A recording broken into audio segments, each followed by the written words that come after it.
Most people think childhood trauma is loud, screaming, slamming doors, chaos you can point to and say, that's where it all went wrong.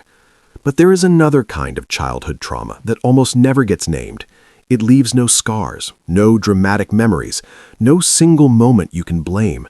In fact, from the outside, it doesn't even look like trauma. It looks like nothing happened, and that's exactly why it stays with you for so long.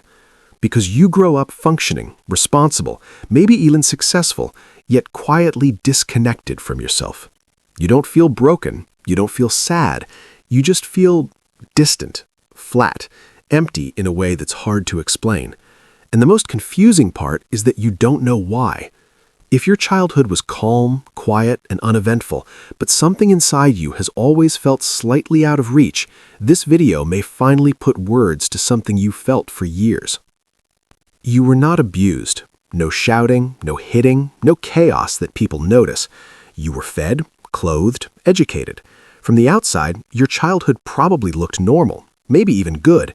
And because nothing obviously bad happened, you learned early not to question the discomfort you carried. You learned that whatever you felt didn't have a clear reason, so it must not matter.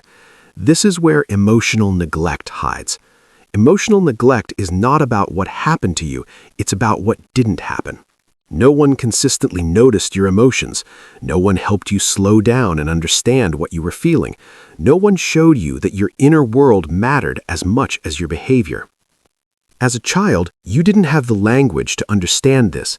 Children don't interpret emotional neglect as neglect, they interpret it as identity. When emotional needs go unmet, a child doesn't think, my parents are emotionally unavailable. The child thinks, something about me must not be worth responding to. And that belief sinks in quietly. So you adapt it, not consciously, automatically. You learn to stay out of the way. You learned to need less. You learned to self-soothe before you learned to self-express. You learned independence before you learned safety. You learned silence before you learned trust.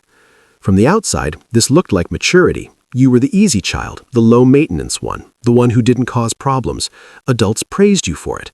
What they didn't see was the cost you were paying internally. Because when a child's emotions are consistently ignored, the brain doesn't rebel. It adjusts, it recalibrates. The nervous system learns something very specific. Emotional signals don't lead anywhere. There is no response, no comfort, no repair. So the brain slowly turns the volume down. This isn't weakness, it's survival.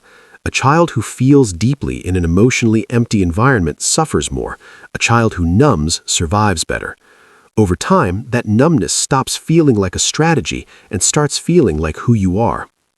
That's why as an adult, you may struggle to identify your feelings, not because you don't have them, but because you were never taught the language.